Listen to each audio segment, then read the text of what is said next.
useme na mimi kwenye ibada hii. Naomba msaada wako.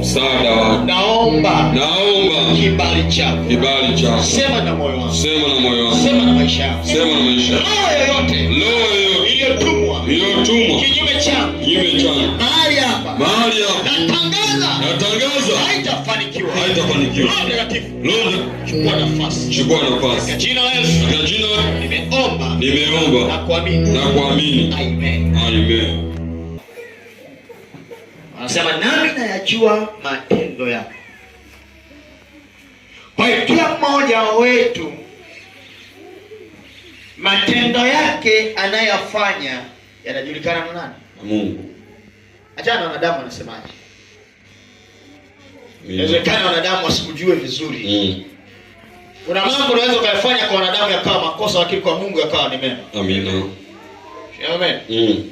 Kwa hiyo Mungu anazungumza na Yohana. Yohana anayemwongelea hapa sio Yohana mtakatifu. Namwongelea Yohana ambaye ni mwanafunzi wa Yesu, ambaye aliandika waraka wa Yohana na kitabu cha Ufunuo wa Yohana. Amen. Amina. Wakati Yohana akiwa katika kisiwa cha Patmo, katika hali ngumu, Mungu akasema naye. Amen. Mungu asemi na mtu akiwa katika mazingira rahisi. Haleluya. Amina. Mungu anasema na mtu akiwa katika mazingira magumu. Watu wengine wanatumia maneno wanasema, yani kama vile mtu ambaye aliweka kwenye koma, amefika mwisho, atambui chochote. Majira hayo ndio Mungu anazungumza. Amina. Amen. Mungu hajawahi kuzungumza na watu ambao wako kwenye raha, kwenye starehe. Mungu anazungumza na watu ambao wanapita kwenye nyakati ngumu. Nyakati ngumu ulionayo usiogope. Amina. Maana inakupeleka wewe kusikia sauti ya Mungu. Amina. Inakupeleka wewe kupokea maelekezo ya Mungu. Yohana akiwa amekata tamaa, kama wewe na mimi tulivyokata tamaa, kama wewe na mimi tulivyovunjika moyo, ndipo akasikia sauti. Hello? Amina. Kitaka ujue namna gani unaweza kusikia sauti ya Mungu, nenda kafunge siku 3 kavu, hujala. Masikio yako hayataweza kusikia vitu vingine. Yatasikia sauti tofauti na sauti za duniani.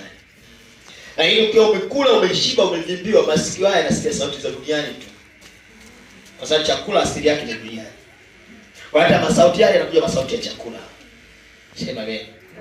Sema amen. Wakati wanadamu wanasema umefika mwisho, Mungu ndiye anasema hapa naona mwanzo wa mtu wangu. Kwa sababu yeye huwa kawaida ya Mungu huwa anaona mwisho kabla ya mwanzo.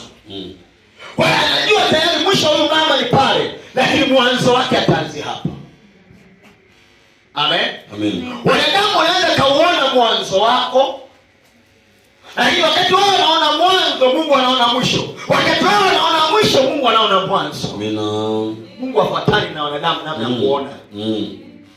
Mungu hafuatani na wanadamu namna anavyokuangalia.